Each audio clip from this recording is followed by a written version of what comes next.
Okay, another exercise I want to go through today is a seated cable row.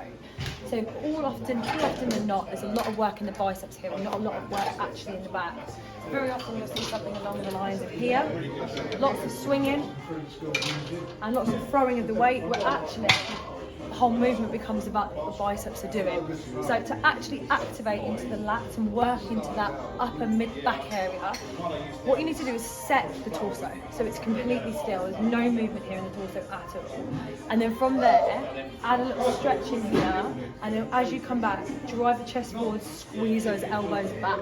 The further those elbows come past the rib line, the more activation you're going to get in those wing muscles of the lats. So tend to use a V-bar for this, so what you'll see from here, nice wide grip, lock in here into an upright position, slight stretch forwards, drive the elbows back, lock in with a stretch, chest forwards, drive back.